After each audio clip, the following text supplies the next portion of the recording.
On a daily basis, I get emails from individuals in our community or our surrounding area that maybe having a behavioral problems with their dog, or it's a general basic obedience training question. And some of the more common ones I like to share. And this one today is an obedience training question, and it comes from Maggie out of Joplin, Missouri. She says, I have a 14-month-old golden doodle that is super excitable and jumps all over anyone when they first come into my home. Family members, strangers, delivery men, he makes no difference. She says, I've been trying to teach him to do a down stay, by giving him the place command. I am currently using a place mat placed in my living room on the floor for him to go to when the doorbell rings or someone knocks on my door or the kids just come home from school. But he is so hyper.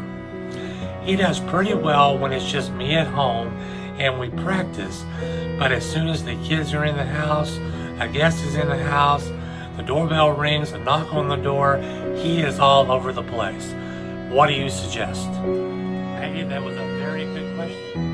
And I'll be honest with you, the place command that we train these dogs to do in the in-home obedience is one of the more difficult tasks for the dogs to perform. And I tell you the reason why it is because anytime that you utilize that command, the dog is always under a distraction.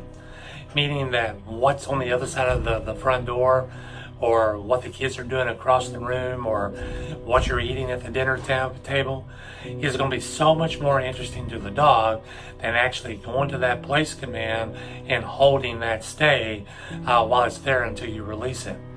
Now, with the more hyper dogs like you have, Maggie, with the golden doodle, is I like using an elevated dog bed as the dog's place command, or as the dog's place mat in the scenario. And the reason I like that is because when you have these hyper dogs and you just have a place mat laid out on the floor, it's very easy for these dogs to get distracted and forget about what they were doing in the first place. But with the elevated bed, whenever you send them to the elevated bed where they actually have to take a step up and lay on the bed, it becomes pretty clear to the dog when he's on the bed and when he's off the bed. Now, whenever you're adding your distractions to this training, remember, always have the dog on a leash or a long line so that whenever he chooses to make bad choices, you have the ability to redirect him back to the elevated bed and reinforce your stay.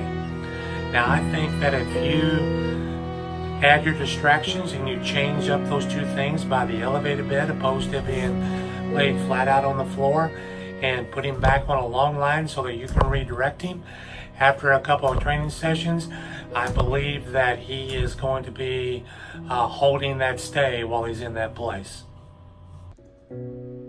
Place.